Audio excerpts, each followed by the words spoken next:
Thank you, Madam President. Madam President, as members of this body know, that for the past 9 months, I've come to the floor every week to offer a doctor's second opinion on the new health care law. I do this as someone who's practiced medicine, taking care of families around the state of Wyoming for a quarter of a century. Well, each week I repeatedly criticize another one of the unintended consequences of this health care law, a law that I think is bad for patients, bad for providers, the nurses and the doctors who take care of those patients, and bad for the taxpayers. Now, Americans heard how this law breaks most of the President's promises about health care reform. And that, Madam President, is why on Election Day, Americans across our country spoke out. They called on Washington to work to repeal and replace this law. The Republicans have answered. We realize we cannot just object to the law. We must do our best to repeal and replace it. And that's why I'm delighted this morning, Madam President, to be joined on the floor by Senator Wicker from Mississippi. He is joining me to talk about his new bill that he is introducing today that will allow state officials to challenge federal regulations before those regulations actually go into effect. This will allow states to fight back against outrageous health care regulations that continue to be written. With that, Madam President, I'd like to ask my colleague if he would please share with the body and with the country the remarkable bill that you're introducing today. Well, I thank my colleague from Wyoming, Senator Barrasso, a practicing physician in his own right. I thank my friend for repeatedly coming to the floor and simply bringing the facts to the attention of our membership and to the American people. This was an unpopular piece of legislation when we were considering it. We wasted most of a year when we should have been talking about job creation and the economy, talking about the overhaul of our entire health care system with the Obamacare proposal.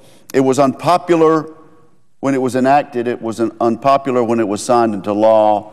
We saw that in election after election, the two elections in New Jersey and Virginia. We saw it in spades in the Massachusetts election where it was the central issue. But this Congress persisted against the will of the American people.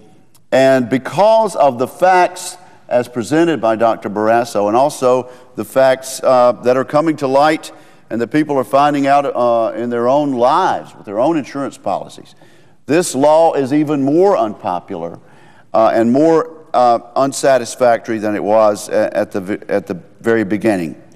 It should be repealed, lock, stock, and barrel. It should be defunded, and it should be replaced by something market-driven and something workable. Now, in an additional attempt to address this very wrong-headed piece of legislation, a few moments ago, I introduced the 10th Amendment Regulatory Reform Act. Now, to remind my colleagues, the 10th Amendment to the Constitution explicitly states, and I quote, "The powers not delegated to the United States by the Constitution, nor prohibited by it to the states, are reserved to the states respectively or to the people," end of quote. This amendment, this part of the Bill of Rights, expressly limits the powers of the federal government for important reasons. When we look back to the early days of the United States, it is clear that the Founding Fathers believed in a limited federal government.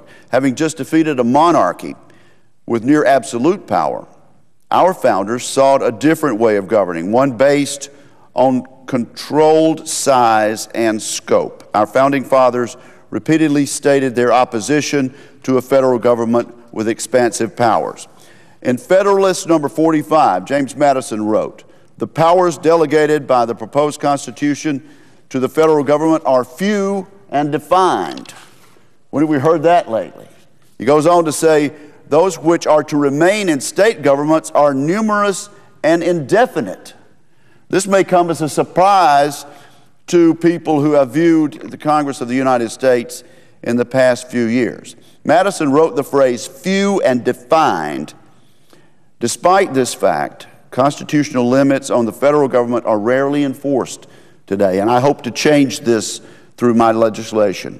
Federal agencies routinely usurp the rights of states by promulgating regulations that are contrary to the spirit and the letter of the 10th Amendment to the Constitution. The Code of Federal Regulations now totals an expansive 163,333 pages. While some of the rules contained in it are necessary, many of them simply are not, adding burdens, headaches, and costs for millions of Americans and forcing unnecessary federal spending at a time when the U.S. borrows 40 cents for each dollar we spend. These rules and regulations also take power from states, and they take power from individual Americans.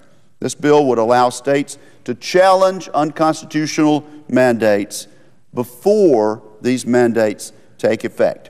Much of the new health care law gives unelected bureaucrats the power to write rules and regulations required to implement Obamacare. Overall, the new health care law creates 159 bureaucracies, according to a study by the Joint Economic Council. Countless federal regulations will have to be written to implement the law. A requirement for Americans to purchase government-approved health insurance, a central piece of Obamacare, explicitly oversteps the 10th Amendment. Under no other circumstances do we force individuals to pay for something they may not want or cannot afford simply because they are Americans, which is what this law attempts to do. Many rules and regulations will be required to implement this provision. According to one analysis, the Internal Revenue Service will need to hire 16,000 new IRS employees to enforce this individual mandate. Each of these bureaucrats will be governed by agency rules created in the coming months and years, and we read in the paper today it may even be decades before all of these rules will be created. Once these regulations are written, it will again require costly and time-consuming court proceedings to overturn them. Instead of forcing the American people to wait for a remedy, we should have agencies address these problems at the outset. And this bill would go a long way to doing that. It would provide special standing for designated state government officials to dispute regulations issued by administration agencies attempting to implement new federal laws or presidential executive orders. Under the legislation, any rule proposed by a federal agency would be subject to constitutional challenges if certain state officials determine the rule infringes on powers reserved to the states under the 10th Amendment. States are already challenging the massive federal takeover in court because of the mandates on both states and individuals. I'm proud to say that 43 of the 50 states have either joined lawsuits or taken other official action to stop its constitutional provisions. It's unconstitutional provisions, I might say. This bill would give state officials another tool at their disposal to challenge the unconstitutional overreach of the federal government. And so I urge my colleagues to join me in this legislation. It's late in this Congress, but there's another one looming with reinforcements coming from the people, and I appreciate my colleague allowing me to join him today in this discussion of a doctor's second opinion. I'm very impressed by what you have come up with in this leadership position to take that next step forward to protect our rights that you and I believe are in the Constitution and apply to the people of our states and apply to the people of this country. One would hope that everyone would join in, and at this, Madam President, I would ask unanimous consent to be added as an original co-sponsor of this piece of legislation. Without objection. Thank you, Madam President. You had mentioned the unelected bureaucrats in your comments, and there was a story in today's New York Times, and I'd like to ask a couple of questions of you from that story because I think it gets to the point that you're making. This is by Eric Lichtblau and Robert Pear. And Madam President, I ask to be able to put this story from today's New York Times as a part of the congressional record. Without objection. Thank you, Madam President. It talks about federal rule makers, and that's who I believe you're talking about, these unelected bureaucrats. Federal rule makers, it says, long the neglected stepchildren of Washington bureaucrats, suddenly find themselves at the center of power. The bureaucrats at the center of power as they scramble to work out details of hundreds of sweeping financial as well as health care regulations that will ultimately affect most Americans. We're talking about not just the health care law, but also the financial regulation board. And the one paragraph I really wanted to ask you about, it says, but the laws were so broad and complex that executive branch regulators will have wide leeway in determining what the rules should say and how they should be carried out. Well, isn't that why we need your piece of legislation? To let the states get in there before some of these rules and regulations are put onto the people of Mississippi, the people of Wyoming, and the people all across the country? Well, the senator is absolutely correct. And this, coming from the New York Times in particular, this article is an astounding bit of information for the American people, and they need to know about it. I think the American people have the quaint idea that their elected officials, both in the executive branch and in the legislative branch, should be the center of power. I didn't come to Washington to be powerful, but at least I have to stand before my constituencies every so often and get their approval. What this article says is that the bureaucrats are now at the center of power because of this Obamacare legislation and the financial services legislation. We have enacted, over my vote and over the senator's vote from Wyoming, a 2,700-page health care overhaul, and yet we're told the main thing it does is empower bureaucrats and make them the decision makers. And certainly, if this is the result of this unfortunate piece of legislation, a governor or a speaker of the House of Representatives at the state level ought to be able to quickly and expeditiously go to federal court and say, wait a minute, this violates the 10th Amendment. All we're saying is they need a path to go quickly to the federal court and challenge this. I'm sure the senator noticed this also. Here's just one example. In neighboring Bethesda, Maryland, this new Obamacare law has resulted in 200 health regulators rushing to a new facility there and paying twice the fair market value. This is Uncle Sugar coming in. They can pay as much money as they want to.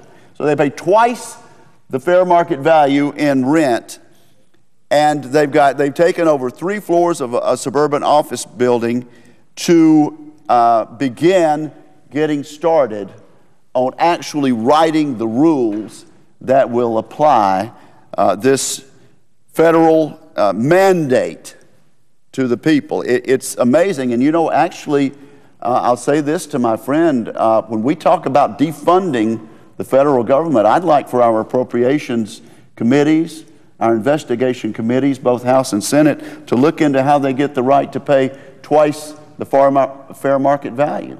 Well, it's astonishing, and I know the people of Wyoming as well as the people of Mississippi always oppose Washington wasteful spending, but when I read that the health care officials are leasing more than 70,000 square feet of space on 3 floors of this office building in Bethesda for 230 employees, rushing to rulemaking, and to see that the government, Washington, agreed to pay over $51 for usable square foot, compared with the average of less than $30 a square foot in Bethesda. Why? Because it wanted to get the operation running in July. They were rushing to get to this, but yet also it says that this may only be the beginning. This may only be the beginning. A recent report not by my colleague from Mississippi and not by me, but by the Congressional Research Service, said that the publications of rules under the health care law could stretch out for decades to come. And that's why I'm going to co-sponsor this legislation. I have great concerns about states' rights, individual rights being trampled on by a Washington government that is out of control in terms of spending, and it is doing it in spite of the cries of the American people. So I want to congratulate and compliment my colleague from Mississippi for bringing this piece of legislation to the Senate today and help joining me on the floor as part of a doctor's second opinion, because you don't have to be a doctor to know that this health care law is not good for patients, it's not good for providers, it's not good for taxpayers, and as more and more people see the rules and the regulations come, they will once again see the broken promises by this president, who said if you like your health care, the program, you get to keep it, and then they turned 2 pages, these rules and rulemakers said they turned 2 pages into 121 pages, which said for many people in this country, they're not going to be able to keep what they have. They're not going to be able to keep what's been promised to them. And it's because the rules and the regulations are so complicated and the rulemaking continues. If I might add, this is really a new chapter in the history of the American federal government. According to the senior vice president of the American Benefits Council, quote, "There has never been a period like what we're going through now in terms of the sheer volume and complexity of rulemaking." My friend, this is unprecedented in American history. The scope, the cost, the magnitude of this legislation is unprecedented, according to the American Benefits Council. And the point of my bill is that it does violence to the Bill of Rights. It does violence to the intent of the Founding Fathers that the federal government be limited in its power and scope, and that we leave most of the rights that we are endowed with by our Creator. We leave most of those rights to the people and to the states themselves. So it's a great privilege to join my colleague today in making these points. Well, with that, Madam President, I just want to thank and congratulate my colleague for his vision and his foresight and his leadership, because this is, I believe, how the Founding Fathers would have seen it. Those who wrote the Constitution, I believe, would be on board with this piece of legislation to say, as the 10th Amendment does say, the power is not delegated to the United States by the Constitution, nor prohibited by it to the states, are reserved to the states respectively or to the people. With that, Madam President, I yield the floor.